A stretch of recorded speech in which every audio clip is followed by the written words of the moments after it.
¿Qué tal, amigos? Un gusto de saludarles. Es el programa Al Día con el Municipio. En esta oportunidad nos hemos trasladado hasta Yimpo, específicamente hasta la quebrada del Culebrón, para venir a ver uno de los cementerios indígenas que tenemos acá en nuestra zona, porque en este programa vamos a hablar de cultura, y para hablar de cultura y para hablar de la historia de Salamanca, de nuestros antepasados, vamos a conversar con Alfonso Maturana. Él es investigador y bueno, ha querido compartir con nosotros algunos de estos antecedentes. Alfonso, muchas gracias por querer conversar con nosotros y mostrarnos esto que vamos a conversar respecto del lugar donde estamos. Okay.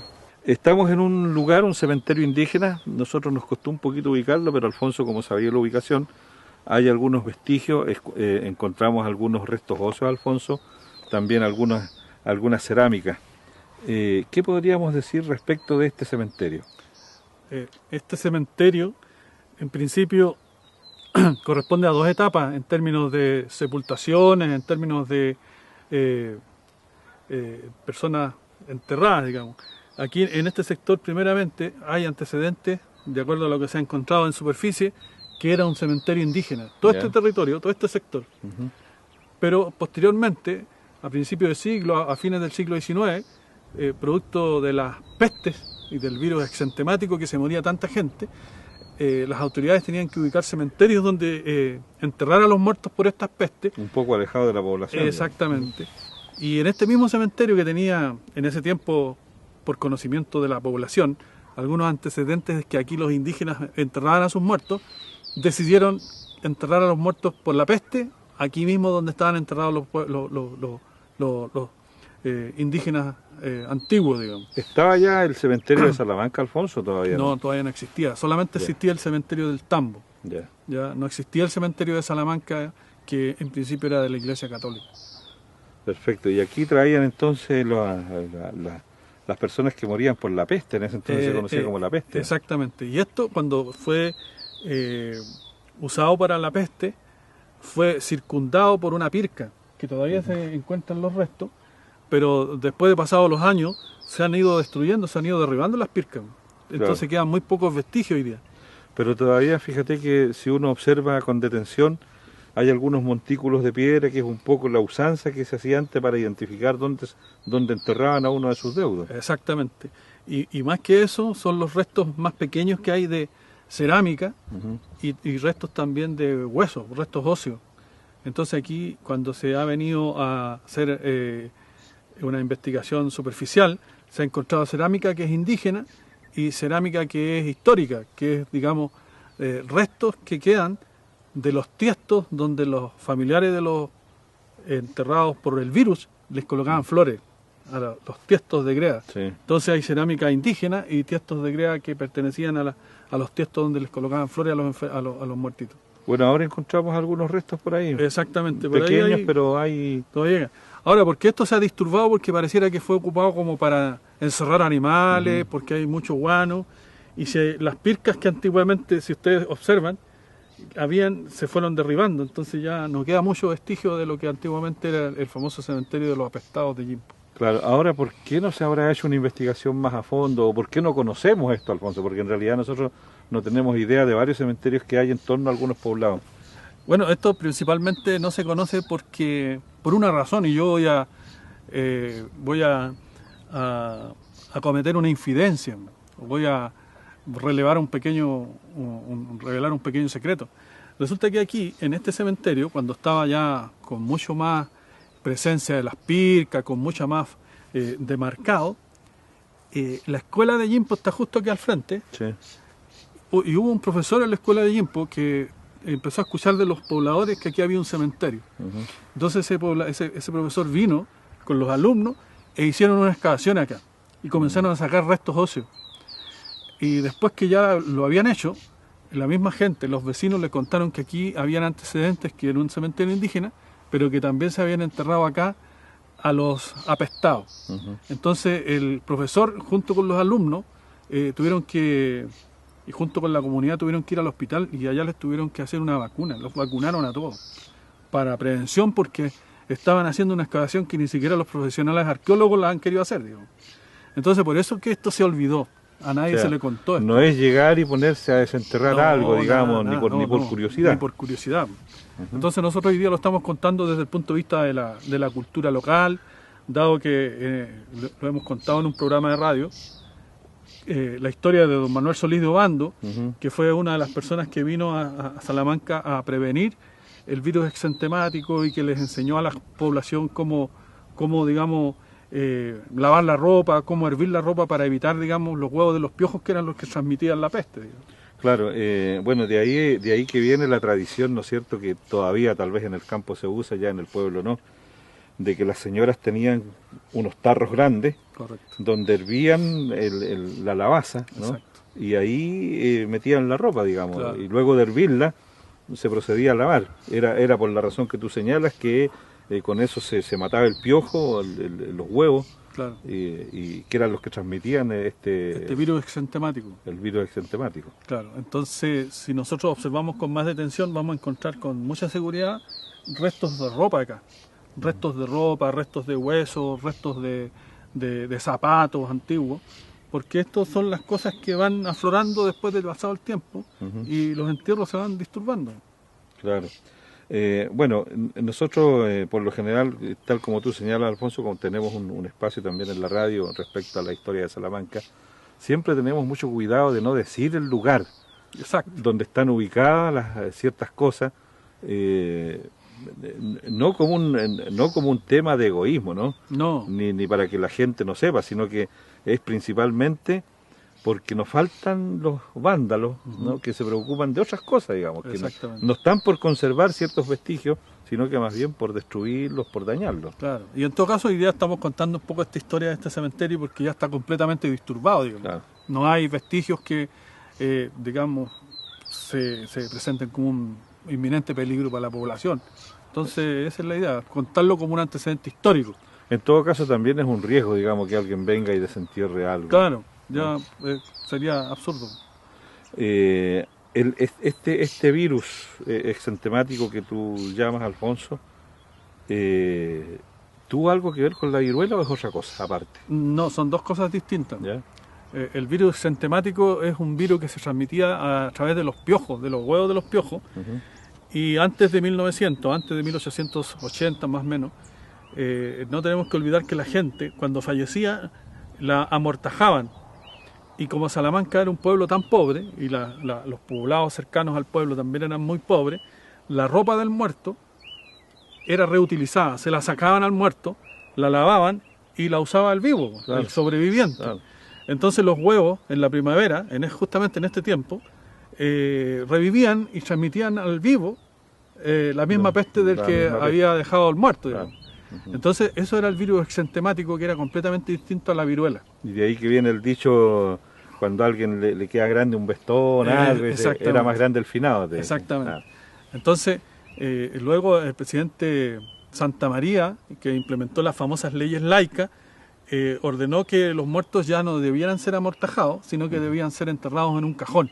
Y ordenó que se enterraran en un cajón. Claro, antes se amortajaban y se llevaban en una especie de engarilla, ¿no? Con que la gente tomaba uno de cada lado, entre 4 personas, claro, o entre 2 personas, y ahí se trasladaba y se depositaba en la tierra, digamos. Y ahí mismo el mismo presidente Santa María ordenó que se construyeran en cada poblado un cementerio.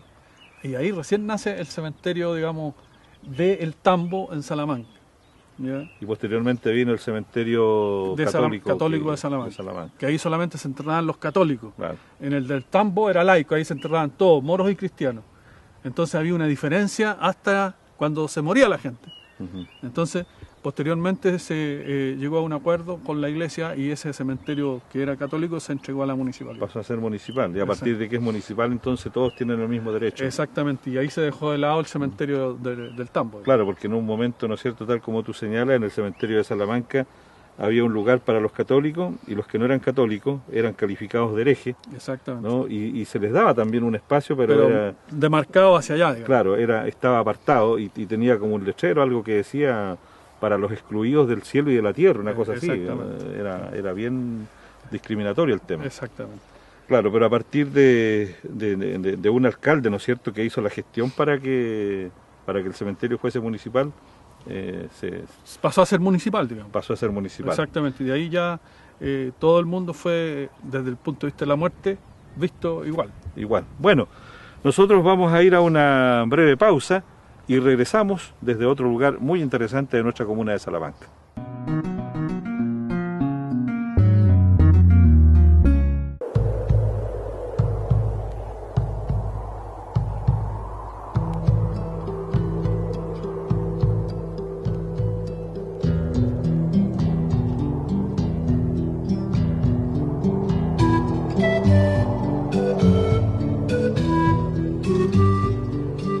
Bien amigos, ya estamos de vuelta luego de haber estado en Yimpo, visitando, conociendo ahí lo que fue este cementerio en Yimpo.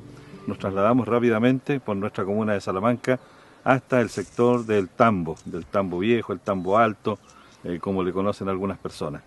Y vamos a seguir conversando con Alfonso respecto de este cementerio, donde ya hay vestigios como mucho más contemporáneos, Alfonso, porque vemos ciertas paredes de adobe, ¿no?, que circundan el sector, y también algunas tumbas que vamos a mostrar en un rato más, que son de cemento, ya una obra mucho más elaborada. Correcto. Lo que ocurre con este cementerio, que es el cementerio antiguo del Tambo, primero que nada, gran parte de la historia de los afectos de los ciudadanos de Salamanca se encuentra depositada en estas tumbas del Tambo.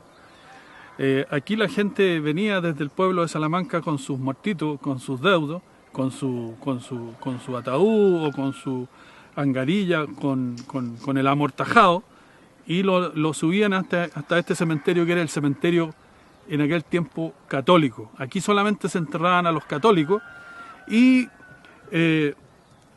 estaba muy cercano a la iglesia del Tambo, a la iglesia original del Tambo Alto, y este cementerio representaba todo lo que en aquel tiempo, antes de 1900, permitía enterrar dignamente a un muerto. El resto de los muertos se enterraban en cualquier parte.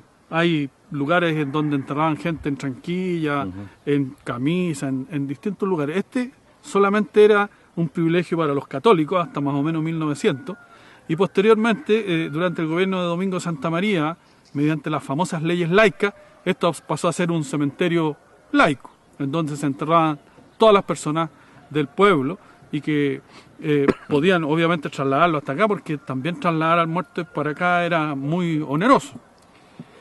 Segundo, en este cementerio estaba circundado por unas murallones de adobe que se veían desde la planicie del Tambo. Hay algunas fotografías por ahí que dan cuenta de esto, con un arco acá de la entrada, en donde llegaban, digamos, los deudos con su cadáver, y también llegaban, digamos, los familiares, y subían hasta aquí en una penosa procesión para depositar a sus deudos aquí en este sector. Costaba subir, a sus muertos. A nosotros nos costó harto. ¿Hicimos el mismo camino, Alfonso, que se hacía antes, o vinimos por otro lado nosotros? Ahora, cuando, no sé, después podemos bajar por el camino que se hacía originalmente. Sería interesante porque, bueno, a nosotros, producto también de nuestra contextura, nos costó bastante subir hasta acá, pero tenemos, mira, esos murallones todavía están. Correcto. Estos de este otro lado y los de allá. Correcto. Lo que significa que tenía unas dimensiones bastante grandes este cementerio. Y en términos de proporción de habitantes, porque en Salamanca a 1900 no habían más allá de unas 5.000 personas. Digamos. Claro. Entonces, más la gente de este sector que eran enterrados acá. Pero ojo, aquí solamente eran enterrados personas pudientes que pudiesen costear el traslado y pagar para sepultar a la gente acá, porque posteriormente vamos a ver que hay tumbas que para la época eran muy costosas, digamos. El pobre era muy escaso que llegara hasta acá, hasta este cementerio. El pobre era enterrado en cualquier otro rincón del pueblo. ¿Cuándo sería la última vez que se ocupó este cementerio, Alfonso? ¿A partir de qué momento ya dejó de ocuparse? ¿Cuando ya estaba el que tenemos en Salamanca, o en qué momento?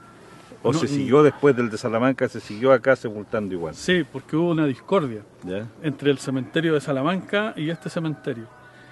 ¿Y por qué? Porque ambos cementerios eran de propiedad y eran administrados por la Iglesia Católica, y la Iglesia Católica cobraba una cantidad de dinero por sepultar a sus muertos acá. y posteriormente, cuando el gobierno de don Domingo Santamaría publica las famosas leyes laicas e indica que los cementerios debieran ser laicos y públicos, en donde todas las personas tuviesen derecho a sepultarse, se produce una discordia, se produce una confusión y una gran pelea con la Municipalidad de Salamanca, porque la Municipalidad de Salamanca obviamente tenía que hacer cumplir la ley, y al hacer cumplir la ley, la Municipalidad de Salamanca comienza a implementar un sistema para contar con un cementerio en el radio urbano, en el pueblo de Salamanca. Y es así que hace una especie de convenio con la Iglesia Católica, en donde la Iglesia Católica le entrega el terreno donde está el cementerio actual, que era también de la Iglesia Católica, se lo entrega a la administración de la municipalidad y allí pasa a ser un cementerio laico, pero el cementerio católico continúa siendo acá. Entonces se enterraban gente allá y se enterraba gente acá, hasta una época bastante avanzada del siglo XX. Bueno, eso, un poco los masones impulsaron esas leyes laicas, Alfonso, que de alguna manera ellos abrieron esto. Bueno, tú sabes que siempre había una pugna entre la masonería y el catolicismo. Correcto. Bueno, efectivamente, los masones han estado presentes en muchas cuestiones relativas al laicismo chileno y en América Latina, y una de esas fue, digamos, las famosas leyes laicas, que había que inscribir a los muertos en el registro civil, que fue la creación de una de las leyes laicas. El registro civil nace a raíz de una ley laica, el cementerio público nace a raíz de una ley laica, y la ley de matrimonio civil también nace a raíz de una ley laica. ¿Y por qué les cuento esto? Porque antes de las leyes laicas, el matrimonio se celebraba solamente y se inscribía en la Iglesia Católica. Y los bautizos y los muertos se inscribían en la Iglesia Católica, y la Iglesia Católica cobraba por esto. Los cementerios también, y antes de que tuviese un cementerio un pueblo como el nuestro, pueblos más antiguos que el nuestro, los alrededores de la iglesia, los patios de la iglesia, la entrada, el altar de la iglesia, era para sepultar muertos, familiares, muertos de familias muy ricas. Entonces se producía un problema sanitario.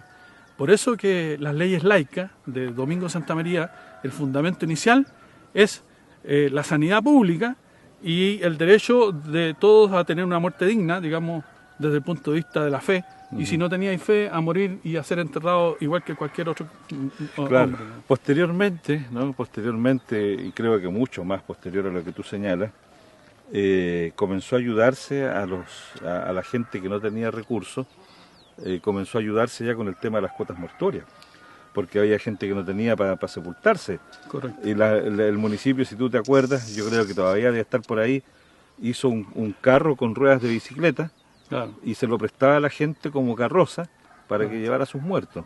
Eso era una coruña. Una coruña, claro, correcto, justamente.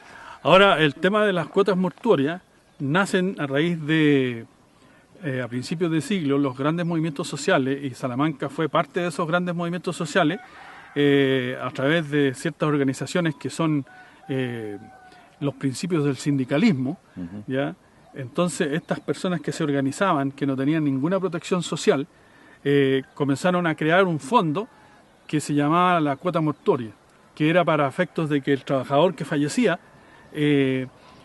como era natural en aquel tiempo la pobreza del pueblo, no tenían los recursos para pagar un entierro, y había que pagarle a la iglesia.